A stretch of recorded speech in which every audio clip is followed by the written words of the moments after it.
remember right after this all collapsed, and then he did like 10 interviews on Good Morning America and 60 Minutes, and everybody's like, why is he's making himself look so bad?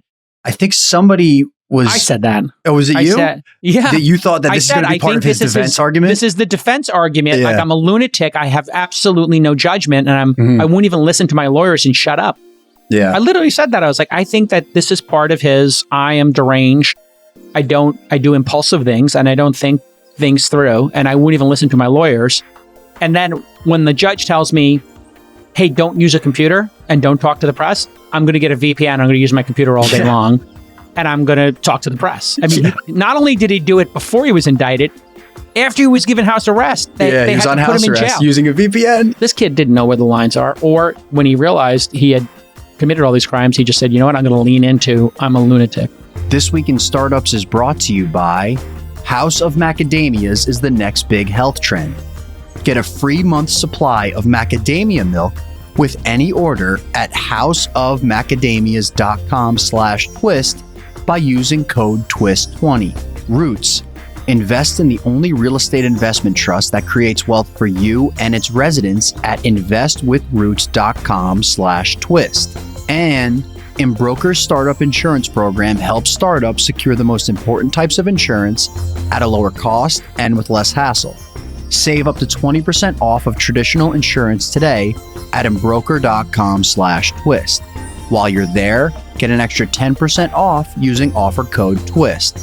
All right, everybody, welcome to Friday. It's Friday, and we're going to do a little Jason Unplugged. Producer Nick is with us. And I wanted, I have such a busy week this week. I've been raising our fourth venture fund. You can read about that at launch.co/memo. And I've just been in a ton of meetings, and that's been amazing. But I am falling behind on the news, and I needed to catch up on this SBF stuff. I started listening to the Michael Lewis podcast, Nick. Michael Lewis is doing like the trial of SBF, but he's not doing it himself. I saw him on 60 Minutes. He's sending somebody to the report, and they were talking about the jury selection process, which I believe started this week. Everybody knows SBF is, in all likelihood, a deranged sociopathic lunatic. And Michael Lewis's book just came out, Going Infinite, where he covered SBF. Infinite. And he's created a little bit of controversy because he's one of the only people that doesn't think that SBF is a deranged sociopath. He's sort of gotten roasted a little bit because he's sort of defended SBF. Oh, no, he's definitely defended SBF. He said on 60 Minutes that SBF had a real business. He was the casino, and that the FTX exchange was printing money. It was a very real business. And he said if it wasn't for Alameda, which he should have shut down, there would have been no problem here. Of course, that's like saying, like, Al Capone would have been fine if it wasn't for the murder. Never killed anybody. Yeah. And if it wasn't for the murder and the rum running and the gambling and this ring and that ring. Extortion, loan sharking, whatever. So sure, he wasn't a criminal if he didn't do the criminal stuff. But obviously, listen, he's got to have his day in court. And here we are, it's his day in court. But bad look for Michael Lewis. But I'm a huge fan of Michael Lewis, so I'll give him the benefit of the doubt. I understand. Michael Lewis is like one of those artists that, like sort of like Kanye West, right? Kanye can say a lot of crazy things. Still made some of the best music I've ever heard. Yeah. So, I'm like Michael Lewis, yes. I don't even care. I could separate the art from the artist a little bit. Yes. He can say whatever he wants. I can't wait to read the book. Big Short, Moneyball. Come on. Moneyball is such a great film. That's one of the things about Michael Lewis. He's such a good storyteller that the films turn out great. This film is going to be amazing. I'm not sure who's going to play SBF in this, but Apple bought the rights to it, I believe, before the book even came out. Yeah. Yeah, makes sense. I'm sure he got $5 or $10 million for it because that's going to be a huge hit. There's going to be a lot of interest in it. But let's get started here. What is happening in the trial? So the trial of SBF just kicked off this week, and we'll just give you a little update on how it's going. So a quick refresher on the FTX collapse. If anybody forgot, just some of the major players and what happened. So the big issue was that Sam Bankman-Fried controlled both FTX, which is the crypto exchange where users could buy and sell crypto like a Coinbase or a Binance.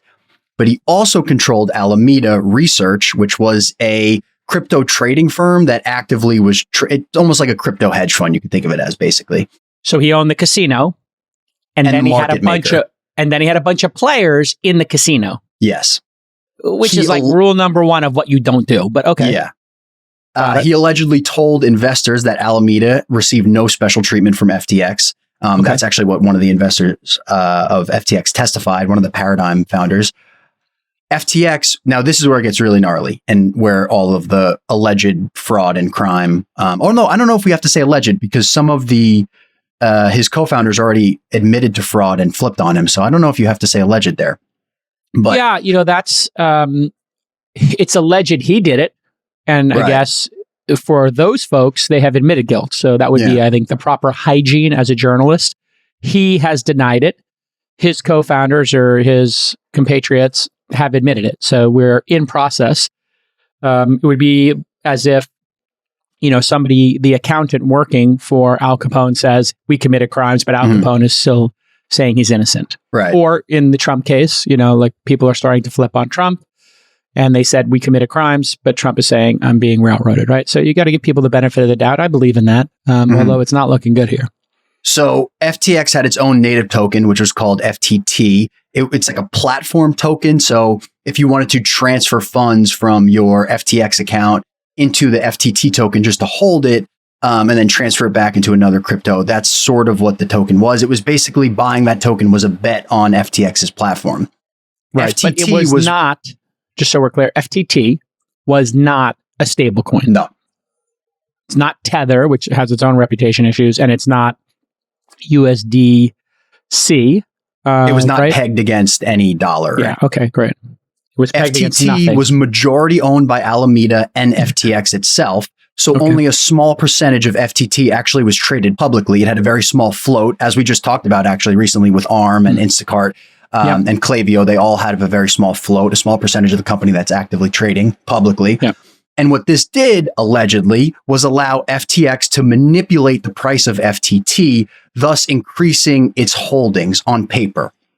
So if you own 99% of FTT and the public owns 1%, and you start trading between your own accounts, you could paint the tape, create a bunch of trades, fake trades, wash trades, whatever you want to call them, and then have Alameda or FTX or whoever individuals buy FTT from each other at increasingly high prices, and then the public gets some benefit from it, but they only own 1%. So if it goes up 10%, the majority of that value accrues to the 99% holder. I'm making numbers up here, but yes, that is a classic technique. So their FTT would increase in value as they inflated it, allegedly. Yep. Then FTX and Alameda would use these inflated tokens as collateral for loans between the two of them. So allegedly, Alameda would acquire FTX customer deposits to trade by loaning FTX its worthless FTT tokens as collateral, if that makes sense. I know there's a lot of letters and numbers and nonsense there, but the two entities would use the FTT tokens as collateral, which would be like, if you and I were like, hey, I've got this imaginary, paper over here, this magic paper that's worth $1 billion, and we would give each other loans based on it. Or I would say to you, oh, I'll give you a loan against your house that's worth $100 million. You'd be like, okay, I'll give you a loan against your house that's worth $1 billion, which is exactly what they're trying to get Trump for in this New York case, inflating the asset value. So if you inflate the asset values and take a loan against it, right? Which is a fancy collateral, is a fancy way of saying that it's what you get if the loans don't get paid back. Yeah. But if the loans are not forced to be paid back between these two parties, then it never becomes due, basically. So feels like we're getting towards the Ponzi allegations. Yeah. So then it all came crashing down starting in FTX somehow withstood all the crazy BlockFi going out of business, 3 Arrows Capital. They withstood all that, right? And everyone was like, wow, how are they doing this?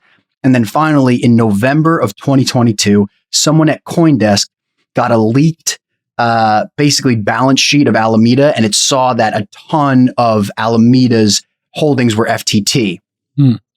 They reported that, and then CZ from Binance, who is the big rival of SBF, tweeted that Binance was liquidating all of their FTT tokens. That caused a sell-off of the public FTT tokens, which crashed the value. And then that eventually caused FTX to go insolvent. So that was basically, in sort of a high-level way, what happened. Right. So and now CZ cleared some large amount of selling. Like he was the winner in all this. He owned some percentage of FTX, I believe, and he sold it. Yes, he sold it then, before, though, I think, like a year before this all happened. He had sold it before earlier, but he owed some FTT tokens. He starts selling them, and he basically gets to make money and kill a rival. So it's like a double joy for him. Yes. Okay, I got a funny story to tell you. House of Macadamias graciously sponsored the All In Summit, and to wow the crowds, they created a special edition salt and vinegar pack of macadamia nuts. And guess what? People went crazy for them. Dozens have been messaging the founder, Brandon, asking him to make the salt and vinegar nuts available on the website. Listen, you've heard me rave about the health benefits of macadamias, but don't take it from me. The most health conscious people in the world are eating them. Dr. Andrew Huberman, I like his podcast. I started listening to it. He mentioned he snacks on macadamias in his GQ profile. And that guy, Brian Johnson, he was on the podcast when he wasn't a health lunatic. He's trying to reverse his aging, and he eats macadamias. So all you really need to know, House of Macadamias products are delicious and they support good health. My favorite, dry roasted chocolate dipped macadamias. You know, I get my chocolate dipped in there. And they also have a dipped snack bar. So I put a couple of those in my backpack. I put a couple of them in my little roller. So I have a healthy and delicious snack. I make a better decision. Listen, if I had a candy bar, which, you know, like sometimes I break down and I buy one of those, not a good choice for me. Now I make a better choice. House of Macadamias, they got a new product, Macadamia Milk. Get a free month's supply of macadamia milk with any order at houseofmacadamias.com/twist. That's a free month supply of macadamia milk with the code TWIST20 at houseofmacadamias.com/twist. So now that we've covered like the basic of what happened, let's get to the argument. So the prosecution, which are federal prosecutors, by the way, their general argument is that SBF and his rise to fame as CEO of FTX were built on lies. They're alleging that he stole customer deposits through a secret backdoor to Alameda Research, which was SBF's trading firm. And then with these stolen customer deposits, SBF was able to make investments, buy property in the Bahamas, enrich himself, get stuff for his parents, and all that stuff. And allegedly, this is how he would have potentially, either from the profits of FTX, which did have some profits because they were taking a piece of every trade, or from this stolen money, or some combination, allegedly, possibly. That's how he signed up all these celebrities, Mr. Wonderful and, you know, whatever, Giselle and everybody they gave money to buy Super Bowl ads, Tom Brady, etc. All that money was probably some combination of customer deposits or maybe the profits of FTX, and then a ton of donations to politicians, and then a ton of investments. He was investing in a ton of stuff. And I think some of those investments, obviously, since he was a trader, might work out. So that's another interesting wrinkle to all this. And some in some of their investments gave the money back, right? Semaphore, was that one of the investments? Semaphore, I think, got $15 million from him, the journalists, and I think they agreed to give it back. So this is going to be one of these crazy things. You know, if he gave you money to buy shares in your company, are you obligated to give it back or not? You know, some courts will say if it's stolen money, you do have to give it back. Now, what if you spent some of it? I don't actually know technically what's supposed to happen. You know, if he invested in a startup, if he invested in Airbnb in the early days, and they spent his money, I guess then they would own shares, and those shares would have to move from, you know, Sam Bankman-Fried's personal account or FTX's account, and they would be owned by, you know, whoever the bankruptcy judge was going to give them to, right? The creditors. So I think that would be the process. So I think Semaphore could have just kept the money and given the shares to this bankruptcy, but maybe it's just cleaner for them to give it back. Was probably their decision. Right. So that's the prosecution's argument. How do you feel about that? Do you think that's a good strategy? I mean, that's really the only strategy, right? That's what they're going after. Yeah, I mean, they have information we don't have. This is the thing I've learned about these cases over the years. These very savvy DAs, when they do these kind of things, they don't show you all their cards for obvious reasons. They don't want, you know, people to get to the witnesses. They don't want any tampering. And I think they give out to the public, you know, the least bit of information they can, just enough to kind of let people know what's going on. And then they want to tell their story in court. So I think that's what you're seeing, whether it's the Trump cases or FTX's cases, or in the case of Theranos, whenever they have these things, they'll drop certain specific pieces of information during the trial. And they'll give just enough narrative, I think, up front to make sure the public feels that there's nothing fugazi going on, right? And so we're seeing that in, I hate to keep bringing up Trump because I know that's polarizing people, but that's also happening at the same time. The new information is coming out in all those cases. You may have seen, like in the documents case, different information came out after they filed the initial one, right? And there are these superseding indictments, which are additional indictments that come later. Because once you start having people roll over, and people are rolling on SBF immediately, right? There's no loyalty there, whereas Trump has some deep loyalty, people who've worked with him for decades. These people are rolling on SBF, and so you will see more indictments probably emerge over time. Do you feel like people are so quick to flip on SBF because a lot of it is younger professionals who were really, really smart and went to MIT and were amazing in their fields? And they were working in crypto, which is finance, but it's sort of outside of finance. And they kind of knew that they were doing something wrong, but they didn't know how illegal it actually was. Do you think that's why people are flipping so quick? And they're like, I'm sorry, I just got caught up in something crazy. I don't want to go to jail. Yeah. I think that these individuals this is like a total guess, but there are a lot of claims that they were on speed, all different types of speed. And I'm using speed as a general catch-all term because I don't know all the different prescriptions they had. These things, I believe, have some use cases that are valid, ADHD, etc.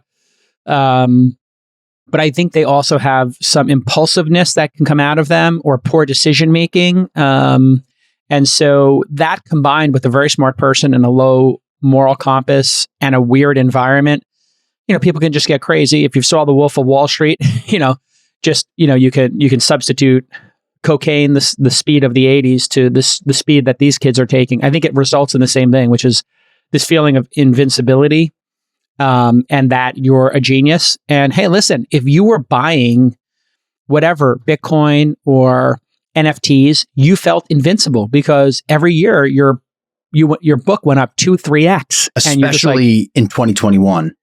Yes. And so if the world's telling you you're a genius and this super drug is making you feel like a genius and, you're on you're on a trading turret with 8 other people on their trading turrets, man, you can just get deranged, I think. And I think that's a big part of this. I have to be totally honest.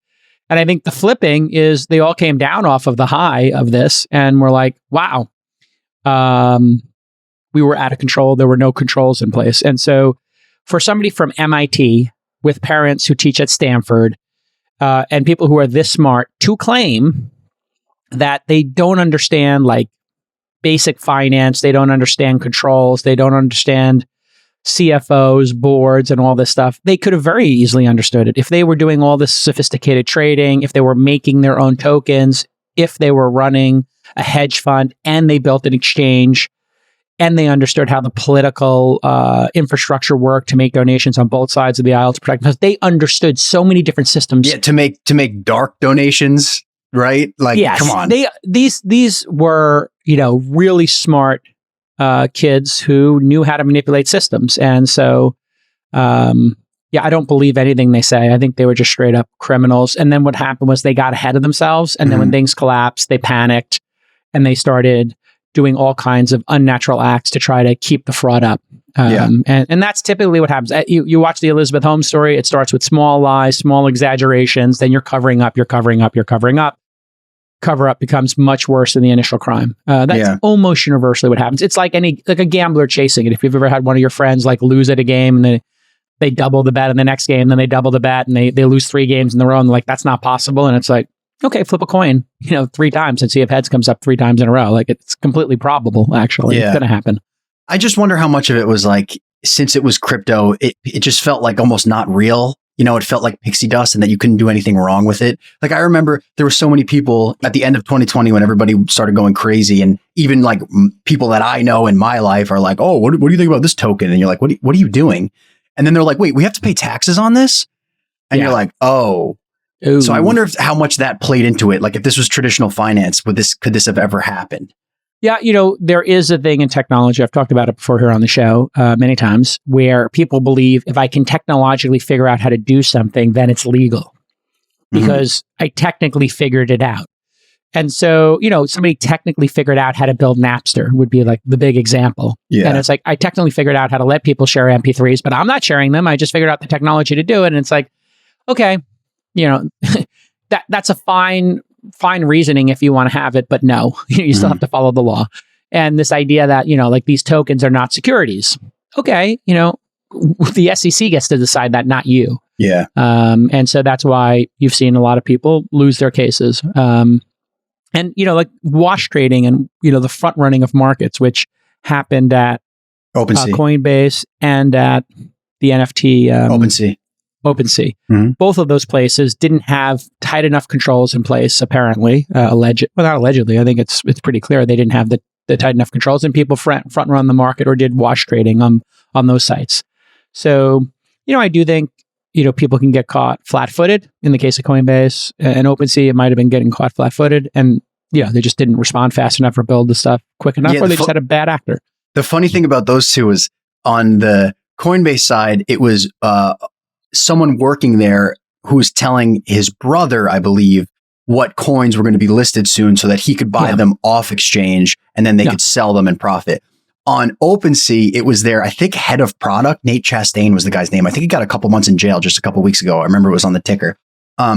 He was actually bragging about front running on Twitter. There was like a famous tweet, and it was like, "Oh, he didn't even know that it was wrong." That's sort of what I'm getting at. Like, people didn't even think it was real. Yeah, this is why regulations exist. When you are raising a venture capital fund, when you're investing in companies, I was aware of a situation where somebody was asking their friends, telling their friends, "Hey, I'm investing in, this vehicle." I won't say what type of vehicle, but an investment vehicle.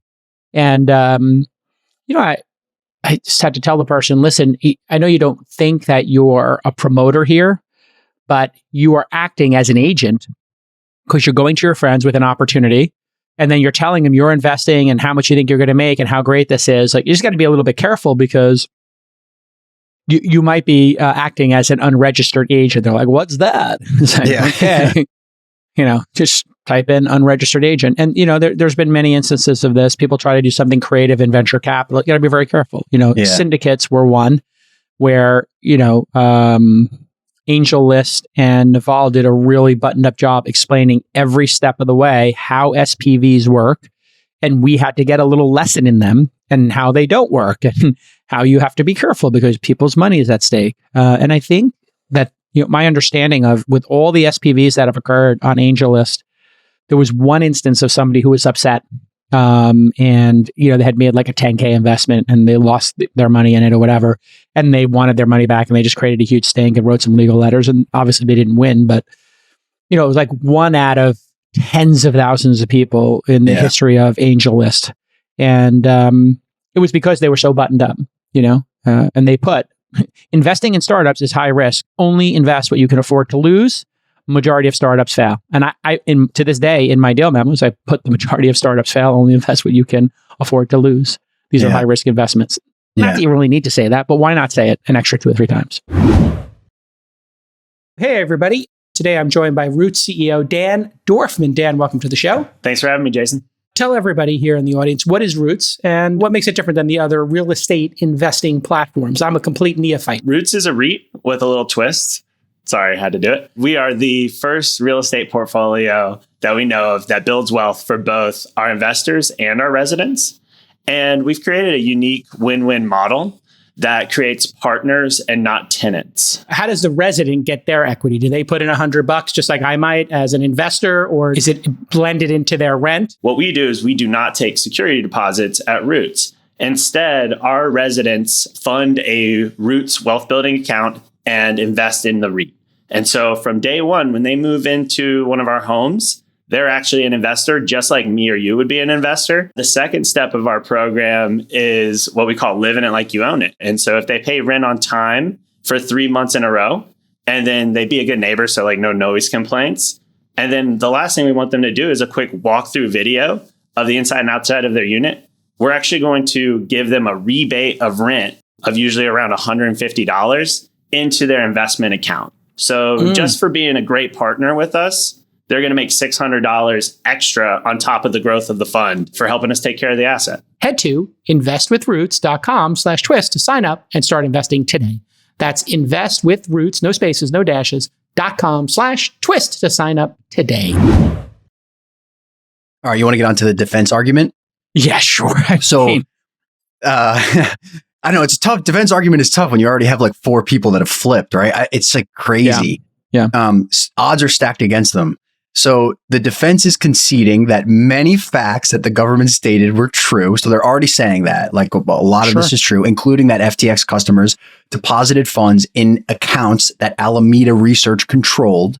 Mm-hmm. But the defense is arguing that SBF operated in good faith and never meant to defraud anyone.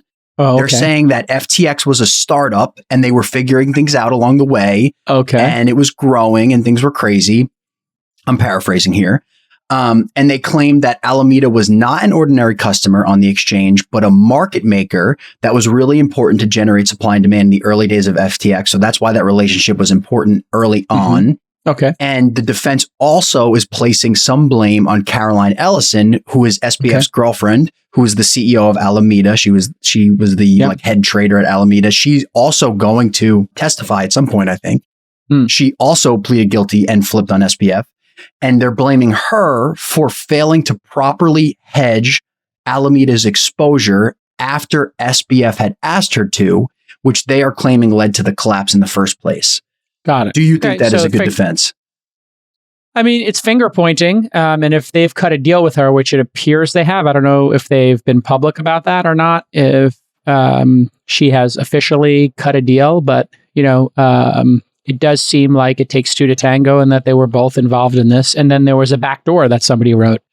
So it sounds like a lot of nice words. It doesn't sound like you did your fiduciary duty. And so no, I don't think you get to say like, we're figuring it out in finance. That'd be like if I did surgery on you, I did plastic surgery on you. And I'm like, yeah, you said you wanted this surgery and we're figuring it out. Like you don't get to figure it out in finance. You don't get to figure it out in the medical field or healthcare. There's some areas you don't get to figure it out because the cost is too high. They knew that. If he knows she should have hedged these things properly, it was his duty to make sure she had as well, right? Because they're the market maker. So they should have had controls in place. He didn't have a CFO. He didn't have a board. That tells you everything you need to know.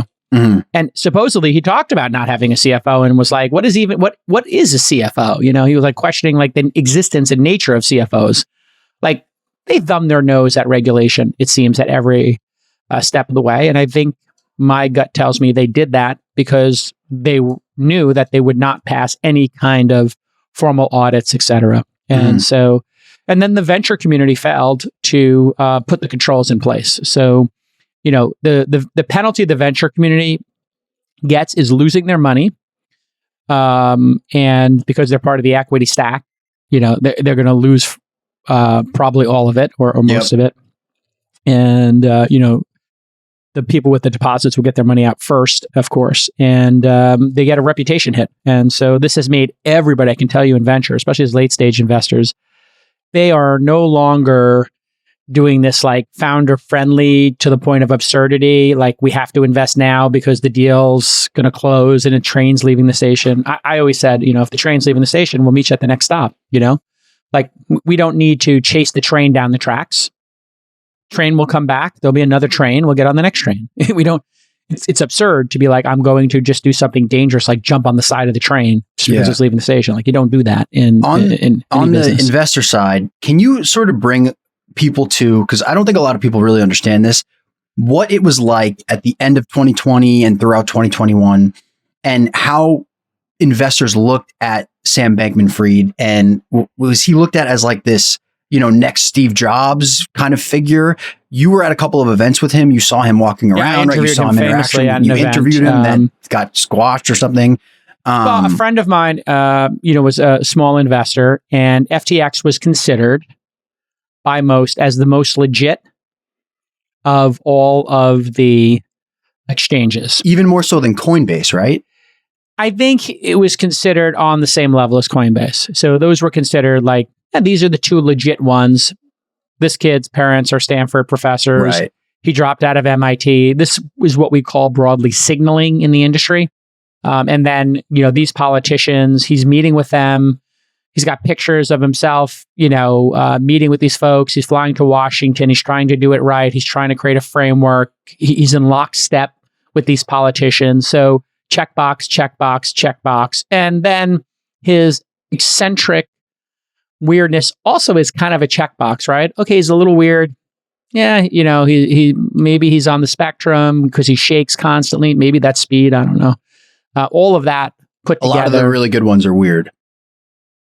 Sure. And so you put all that together, that's the signaling that I think led to people saying, okay, I'll take a leap of faith. And then you see that all the previous investors are amazing. And this guy was doing it. This is where I find it completely insincere.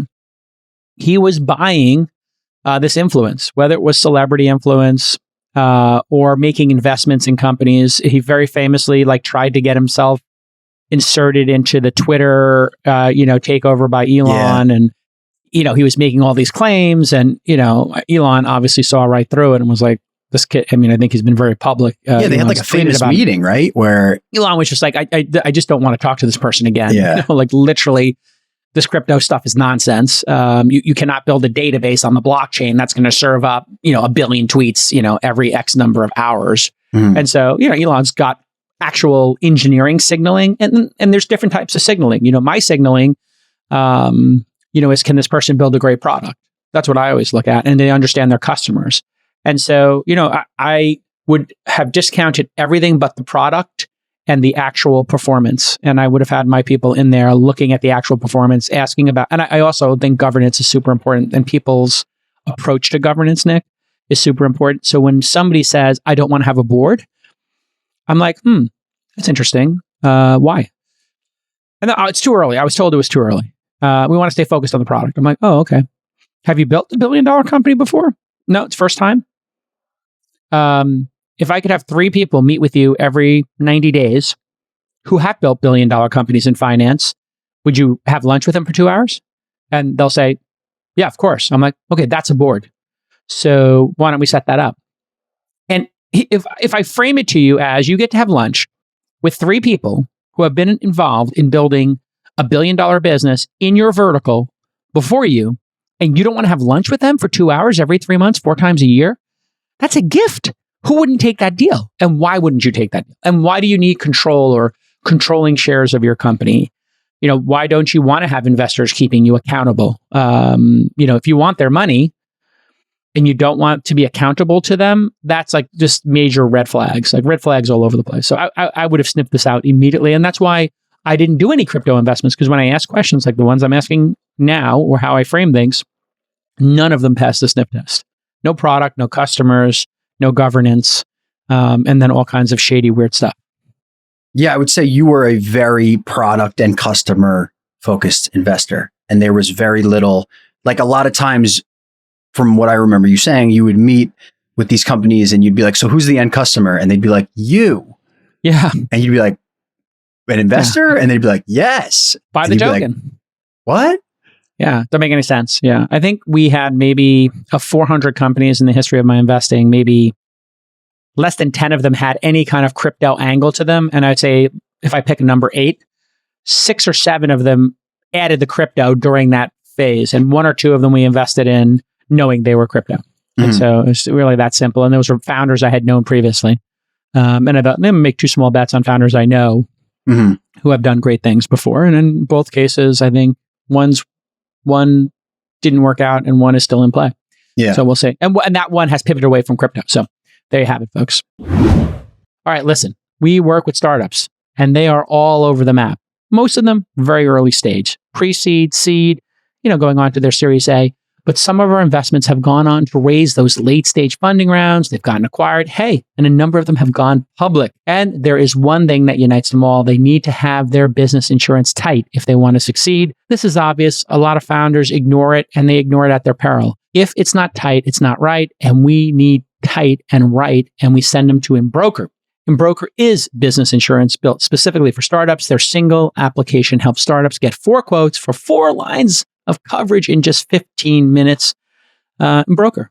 They'll connect you with one of their expert brokers for unmatched service. And it goes beyond your policy. They'll make the process painless and transparent. especially when you compare them to the incumbents, which are slow. So try Embroker today with the code TWIST and get 10% off. They're already amazing prices. Their startup package, embroker.com/twist, embroker.com/twist, and use the code TWIST for 10% off. We love Embroker. Thank you for all the amazing support over the years, both on this program and the love and care you give to our startups. There were 4 witnesses so far in the trial. One of them was an investor, Matt Huang, the co-founder and managing partner of Paradigm. I hope I'm pronouncing his last name correctly. Yeah. He mentioned Paradigm had invested $278 million into FTX over 2 rounds in 2021 and 2022, all of which has been marked to zero. Yep. He mentioned that he was told in diligence that Alameda received no preferential treatment on FTX, which was a lie. And he also mentioned that he would have likely not invested if he had known about FTX's red flags, like their Alameda relationship and how they were giving them allowing them to access customer funds. But the real testimony that I think is interesting so far was Gary Wang, who was Sam's co-founder and the former CTO of FTX and reportedly built the whole site and was actually like the one who was doing all of the coding. Yep. Yes. So Wang has already flipped on SBF. He's already pleaded guilty to fraud. And what I thought was really, really interesting is that one thing he said basically lends itself to all being sort of a grift from the start. So he said when they were creating Alameda and FTX, Wang said SBF named the firm Alameda Research because it makes it easier to do business if the name doesn't mention trading or cryptocurrency. SBF told him prosecutors. Oh, sorry. From one of the articles, prosecutors then played the jury a recording of an interview in which SBF said he knew banks would not work with Alameda if it were called Shitcoin Day Traders Inc. But no one doesn't like research, SBF said in the recording. This is where you get exactly SBF's premeditation and thoughtfulness, clever, premeditated. You can frame it however you want, but expertise. He knew what he was doing. Yeah. Right. He had a strategy. He had a strategy to trick the banks, right, into working with him. So that tells you everything you need to know about this individual. And I think these moments is a great moment. Will build and build and build. So Wang will continue to testify on Friday, from what I understand. And this thing's going to take 6 weeks, I think. They have 6 or 10 weeks, I think, for this trial. It's interesting with these trials. They have a specific timeline they give everybody for trials. And so I think this is either 6 or 10 weeks. So this is going to be going on. We'll talk about it here on the show every week. You have a guess on the verdict? Yeah, he's going to be guilty, and I think he will. I could see him pleading, at some point during this process. They could come to terms because I think it's going to go really bad for him. And I think we've only seen the tip of the iceberg of these kind of, really bad moments. There'll be all kinds of interesting things. We're 2 days in, I think. Yeah, it's going to get much worse. I think he will get a Bernie Madoff-like sentence, which was, multiple life sentences. I think it'll be closer to Bernie Madoff than Theranos. Theranos got like 9 to 11 years, each of them. I think it was 9 and 11, if I remember correctly. I think he's going to be more towards the life in prison. So I would say if I have to pick a number, I'm going to go with like 30 years to life. I don't think he gets less than 20. So I'll put it at, 20, 30 years plus. Do you think he's a genius? Nah, I don't. I think if he was a genius, he would have seen that FTX was a real business. He would have seen Coinbase. He would have said, okay, anything that's fugazi, we got to stop doing. We need to clean this mess up. And Alameda, you're on your own. I'm shutting it down. I'm selling my shares to you. I'm out of that business. I'm only going to focus on FTX. FTX is going to be on the up and up. We're going to put a CFO in place. We're going to clean everything up. If we've made mistakes, we'll pay our penalties. We'll come clean with it. But that would be what a genius would do. Yeah. This was just sloppy. And I honestly think the kid was on, and maybe this will wind up being his defense, that he was in a drug-induced haze and he was losing his mind on speed. I literally think he'll probably come to that. Like, I wasn't thinking straight. I have ADHD. I'm severely on the spectrum. I didn't understand what I was doing. I don't want to say it's like the pleading insanity, but I think he's going to plead on the spectrum, which I don't think is an actual defense.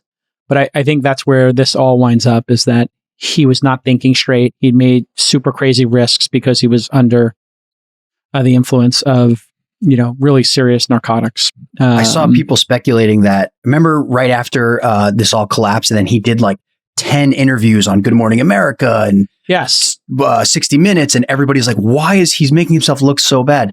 I think somebody was... I said that. Oh, was it you? Yeah. That you thought that this is going to be part of his defense argument? This is the defense argument. Yeah. Like, I'm a lunatic. I have absolutely no judgment, and I won't even listen to my lawyers and shut up. Yeah. I literally said that. I was like, I think that this is part of his, I am deranged. I do impulsive things, and I don't think things through, and I won't even listen to my lawyers.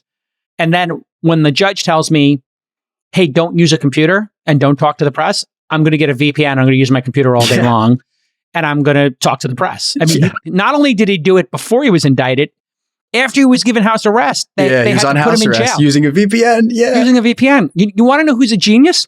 Trump's a genius, because Trump knows like exactly where the line is. He walks right up to it and he's like, I'm going to dance right along the line. These prosecutors are, horrible in these ways. It's terrible that America is doing this. It would be terrible if something happened. I don't think people should stand up for this. And then he can be like, I didn't tell anybody. I didn't incite any to violence. I just said it would be terrible. And America's going, dang, I have freedom of speech. He knows exactly. He has that level of genius. Oh, yeah, no. I mean, now his defense for his apartments being overpriced is, well, I lived in them. And, it's a tradition, like, in real estate to talk up your assets. Of course, yes, the view may not be as great as I make it out to be. Like, he knows exactly where the lines are. This kid didn't know where the lines are. Or when he realized he had committed all these crimes, he just said, you know what, I'm going to lean into, I'm a lunatic, with no filter, no self-control. He just went full lunacy. I mean, that was so weird. He did that like Andrew Rohr Sorkin interview where Andrew Rohr Sorkin gave him like all those softball questions, and that was bizarre. It was like, why would he even show up for that? And everybody's like, is he going to show up for that? Really? He was doing like everything. He was doing everything. He was George everywhere. Stephanopoulos. Yeah. Like, you don't want to go up against a Greek guy. That Greek guy, he filleted him like a Spartan. Ridiculous. All right, listen, this is great reporting. Everybody, we'll keep this up, but we won't obsess over it. We'll just give it to you when it's really important. There's a lot of insights like we'll today, let it build up, and then we'll give you the debrief. Yes. And Jason will fire off some takes. We'll fire off some takes. It'll be like every 2 weeks or every week or every 3 weeks, depending on, how important it is. Okay, so we'll take a couple of questions. Could be about anything. Thank you, everybody. This isn't a question. This is a comment that I think is interesting that you could reflect on, though. It's from Sweet Spot 909. The venture community really takes a lot of blame. Most regular people invested because they saw all those big time nameplates, venture funds investing. Regular Joe said if they invested, then it means it's legit. How do you feel about that? Yeah, I mean, I've been a little bit outspoken about this. I think venture firms that invested in tokens and then sold the tokens or enabled these startups to, dance along the lines of what the SEC would allow, knowing how offerings work, I think there's going to be some explaining to do. Now, I don't know that they did anything criminal, but I do think they might have bent the rules and used, they might have used their knowledge of the system to profit in a way that I would consider immoral or unethical, which is flipping tokens. Like if you're backing a startup, you're buying the tokens and then you flip them, and normally when a company goes public, and you've been involved in IPOs, that you have a 6-month holding period, and how secondary market works, and what an accredited investor is versus a qualified purchaser, and what a registered offering is, and you've raised different funds, and what a hedge fund is, and you're an LP in these things, and you've got the best lawyers in the world. When you start stacking all that stuff up, and then you start playing in this like imaginary crypto world, and you're like, oh, well, the rules don't apply here, but we can profit off this non-rule based place. It would be the equivalent of like, somebody who operates a casino in Vegas being like, you know what I'm going to do? I'm going to open up an illegal card room in my garage in, Texas. And it's like, well, you can't do that. I don't know. Maybe in Texas you can. Well, you're going to do it in California. I'm going to do it in New York. I know you can't do it in New York. It's like, that you own a casino in Vegas. You're regulated. You go in and you take tests and you have insurance and you run a casino properly. And you opened up a bunch of illegal casinos in Brooklyn. Yeah. What? With rigged, slot machines in the back too? like, you know better. And so I think that's going to be the issue. Do I think anybody winds up getting prosecuted? It depends. Like, I will see if prosecutors, keep winning these cases. And it seems like they've got a pretty good track record of catching people doing things. Maybe the VCs knew how to not do things that were illegal. And so maybe they just held their tokens and, they really didn't sell too many of them, or they sold equity in the company. So we'll see.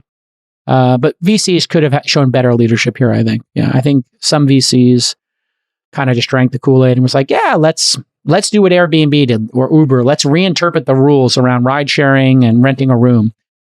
As I've said before, there are some areas where you don't get to reinterpret the rules. Healthcare and finance are places Customer deposits. Customer deposits, like you don't want to be too innovative there. Yeah. And a quote from Jason in 2022, last year. I think this was from Odd Lots, but I'm not positive. I believe the overwhelming majority of tokens are securities, but they're being dumped onto retail investors, and this is being done explicitly by venture firms, Calacan has said. This is going to blow up in the faces of the venture community. Yeah. I believe that that's still a big possibility. Now, the question is, to what extent did people dump these things, right? And, if you were in a venture fund and they sold the tokens and you got a return, okay, well, you're kind of abstracted from it. But if you were on the board of the company and then you personally bought tokens and the company bought tokens and your firm bought tokens, or you had a token side fund, it all just gets really murky. It gets really murky really quick. And so, yeah, it's the whole thing is just a total side quest gone wrong. Here's a good question from Keith. Okay. Are there going to be any more software unicorns in a world where increasingly software is going to be created by faster and smaller teams? And I'd add to that question, what do you think happens to the Series C, D, E, and after that rounds of, $250 million kind of pre-IPO venture rounds? Do you think that still exists in 10 years? I think, okay, so I'll take the first question. I think there'll be more unicorns because I think if you get to 100 million in revenue, but you only have 10 million expense and you got a 90% margin, okay, that's really easy to do to become a unicorn. Now, if today you had to spend 200 million to make 100 million, your money losing, maybe people don't want to give you the unicorn moniker. So I think the efficiency will then make the companies worth more. 20 times earnings means anybody with 50 million in earnings is a unicorn, as opposed to top line revenue. And so 50 million in earnings in a software company that may take 250 million in revenue, you got a 20% margin at the end of the day and you get 50 million in EBITDA. It's going to be completely possible to have a 50% margin and get there, much quicker. So that's what I think. And then I do think the people who dip down into the really late stages, Masa, Tiger, Cotu, whatever the late stage players DFJ, were. Yeah, maybe we don't need that in it. DST, not DST. Like we might not need those later rounds. And so those folks will either go early or they'll take them public, right? So that weird window that emerged where people just started overvaluing private companies, I think that's gone for, a decade or two. Yeah, now, if things start going really well again, maybe people will dip down there. But I think generally speaking, startups will need less funding and they'll be more profitable. The successful ones will need less funding and they'll be more profitable. That'll be the trend. And you know what? That's a healthy trend. That's the trend that could get us out of this mess. And when you see 20,000 people leave Facebook, 85% of the people leave Twitter, 20,000 people leave Microsoft, 20,000 people leave Google, 30,000 people, whatever it is, and the companies are doing just as well, they're taking the medicine. They're using software and AI to get more efficient, get more fit, as our friend says, Brad Gerstner. So if everybody's just getting more fit and getting, running faster and being leaner, that's great for the economy. It's great for the economy. It means these companies are stronger. So great question. All right, everybody. We'll see you next time on This Week in Startups and Fridays. What are you calling Jason this? Unplugged. I like Jason Unplugged. Jason Unplugged on Fridays and Casual Mondays. vibe. AI. Casual vibes. Just some takes. Just talk it out takes, live. Come join us on YouTube if you want. Yeah, go to This Week in Startups and then click the subscribe and the bell. Okay, talk to you soon, everybody.